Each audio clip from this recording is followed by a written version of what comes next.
Hi అండి. అందరికీ నమస్కారం. Welcome to my channel. ఈ వీడియోలో ఏపీ ప్రభుత్వ పెన్షన్‌లకు సంబంధించిన కీలక జీవోను రద్దు చేసిన గౌరవ హైకోర్టు. దీనికి సంబంధించిన పూర్తి వివరాలైతే వీడియోలో తెలుసుకుందాము. వీడియో ఎక్కడ గాని స్కిప్ చేయకుండా ఎండ్ వరకు చూసేయండి. అప్పుడే ఇన్ఫర్మేషన్ పూర్తిగా అర్థమవుతుంది. అలాగే వీడియో చూస్తున్న ప్రతి ఒక్కరు వీడియోకి లైక్ చేయండి ఫ్రెండ్స్. ఈ వీడియోని తోటి ఉద్యోగ అపేక్షణ మిత్రులతో షేర్ చేయండి.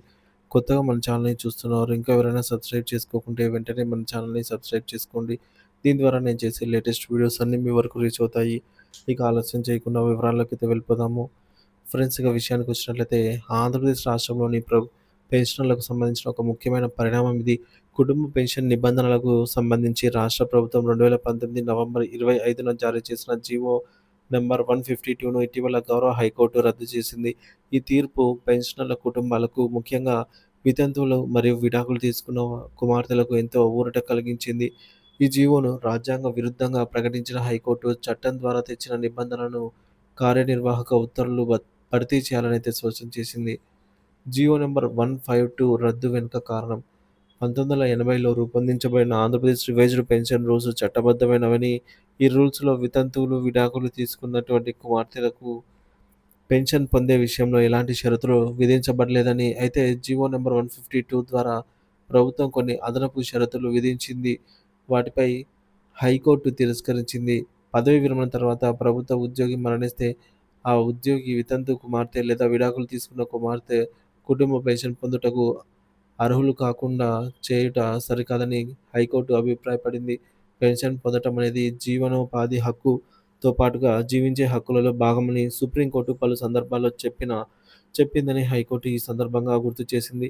ఈ తీర్పు ద్వారా జీవో నంబర్ 152 ద్వారా విధించిన అదనపు షరతులు చెల్లవని, 1980 రివైజ్డ్ పెన్షన్ రూల్స్ ప్రకారమే కుటుంబ పెన్షన్ నిబంధనలు వర్తిస్తాయనైతే స్పష్టం చేసింది.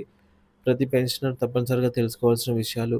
ఈ నేపథ్యంలో ప్రతి పెన్షనర్ తమ కుటుంబ వివరాలను సరిగ్గా నమోదు చేసుకోవడం అత్యవసరం. ఉద్యోగి సర్వీస్‌లో ఉండగా గానీ, పదవీ విరమణ చేసి పెన్షన్ పొందుతూ గానీ మరణించినట్లయితే, ఆ ఉద్యోగి లేదా పెన్షనర్ కుటుంబానికి రివైజ్డ్ పెన్షన్ రూల్స్ 1980 రూల్ 50 ప్రకారంగా కొత్త పెన్షన్ చెల్లిస్తారు. దీనినే ఫ్యామిలీ పెన్షన్ అంటారు. సర్వీస్ పెన్షన్ ఉద్యోగి సుదీర్ఘకాలం ప్రభుత్వ ఉద్యోగం చేసి ఏ కారణంతో అయినా పదవీ విరమణ చేసిన అనంతరం కుటుంబ పోషణ నిమిత్తం ప్రభుత్వం నుంచి వారి నెలవారీ పెన్షన్ పొందే సౌకర్యం అయితే ఉంటుంది. సో దీన్నే సర్వీస్ పెన్షన్ అంటారు. కుటుంబ పెన్షన్ ఒకవేళ పెన్షన్ పొందుతూ పెన్షనర్ లేక ఉద్యోగం చేస్తూ ఉద్యోగి గాని మరణిస్తే వారి కుటుంబ పోషణ నిమిత్తం అర్హులైన వారికి ఇచ్చే పెన్షన్ అంటాము. ఇకపోతే కుటుంబ సభ్యుల వివరాల నమోదు. ప్రతి ఉద్యోగి తమ కుటుంబ సభ్యుల వివరాలను నిర్ణీత ప్రొఫార్మాలో డీడీఓ గారికి సేవా పుస్తకంలో నమోదు చేసుకోవాలి. అంటే రిటైర్ అయిన తర్వాత కూడా ఈ వివరాలు ఉపయోగపడతాయి. వీటి ఆధారంగా మరియు పెన్షన్ ప్రపోజల్స్ పంపే సమయంలో డీడీఓలు కుటుంబ పెన్షన్‌దారుల వివరాలను ధృవీకరించి పంపగా, పీపీఓ ఉత్తర్వులలో ఏజీ గారు ఆహ్, కుటుంబ పెన్షన్‌దారుకి అర్హత కలిగినటువంటి పెన్షన్ నిర్ణయించి పొందుపరుస్తారు. ముఖ్యమైన అప్డేట్స్. ఫ్యామిలీ పెన్షన్‌కు అర్హత గల కుటుంబ సభ్యుల వివరాలను పెన్షన్ ప్రతిపాదనలో పంపకపోయినా, రిటైర్ అయిన అనంతరం పిల్లలు శారీరకంగా లేదా మానసిక వైకల్యాలకు గురైన, రిటైర్ అయ్యి చట్టబద్ధంగా వివాహం చేసుకొని పిల్లలు కలిగిన అట్టివారి వివరాలను ఫామ్ ఆహ్, ఎ ఫామ్ ఎఫ్‌లో అయితే పొందుపరిచి సంబంధిత ఎస్టీఓ గారికి అందించి పీపీఓలో నమోదు చేసుకునే అవకాశం ఉంది. జీఓఎంఎస్ నంబర్ 1315 ప్రకారంగా కుటుంబ పెన్షన్ పొందడానికి ఈ క్రింది వారు కుటుంబ సభ్యులుగా వస్తారు. ఉద్యోగి లేదా పెన్షనర్ యొక్క భార్య అంటే భార్య లేదా భర్త, లీగల్లీ సెపరేటెడ్ స్పౌస్, అలాగే కుమారులు లేదా కుమార్తెలు, శారీరక లేదా మానసిక వికలాంగమై వైకల్యమైన పిల్లలు, విడాకులు పొందినటువంటి కూతురు, విధవరాలైన కుమార్తె, పైన పేర్కొన్న వారెవరూ లేకపోతే వారి యొక్క పేరెంట్సే ఫ్యామిలీ పెన్షన్‌కి అర్హులవుతారు.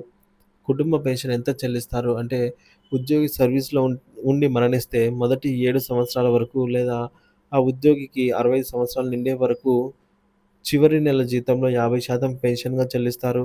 ఆ తదుపరి చివరి నెల జీతంలో 30% పెన్షన్‌గా అయితే చెల్లిస్తారు. పెన్షనర్‌గా ఉండి మరణించినట్లయితే చివరి నెల జీతం అంటే లాస్ట్ ఆన్ బేసిక్ పేలో 50% లేదా ప్రస్తుతం పెన్షన్ ఏది తక్కువైతే అది పదవీ విరమణ తేదీ నుంచి 7 సంవత్సరాల కాలం లేదా ఉద్యోగికి 65 సంవత్సరాల వయస్సు పూర్తయ్యే నాటికి ఎంత ఏది ముందైతే అంతవరకు ఆ తేదీ వరకైతే చెల్లించబడుతుంది. తదుపరి పెన్షన్ 30% అయితే చెల్లిస్తారు. రిటైర్ పెన్షనర్ రిటైర్ అయిన తదుపరి చట్టబద్ధంగా వివాహం చేసుకున్న పెన్షనర్ భార్యకు లేదా భర్తకు వారికి కలిగిన సంతానానికి కూడా కుటుంబ పెన్షన్ చెల్లిస్తారు. రికార్డులు లభ్యం కాకపోయినా సరే ఫ్యామిలీ పెన్షన్ మంజూరు చేయాల్సిందే. అదృశ్యమైన లేదా ఆచూకీ తెలియని ఉద్యోగుల కుటుంబాలకు సంవత్సరం తర్వాత కుటుంబ పెన్షన్ చెల్లిస్తారు. సంపాదన పరులు కానీ అంగవైకల్యం కలిగినటువంటి పిల్లలకు కూడా కుటుంబ పెన్షన్ వర్తిస్తుంది. పెన్షన్ పెన్షనర్ చనిపోయిన రోజుకి కూడా పెన్షన్ చెల్లిస్తారు. ఆ మరుసటి రోజు నుంచి కుటుంబ పెన్షన్ అయితే చెల్లిస్తారు. కుటుంబ పెన్షన్‌పై డీఆర్ కూడా చెల్లిస్తారు.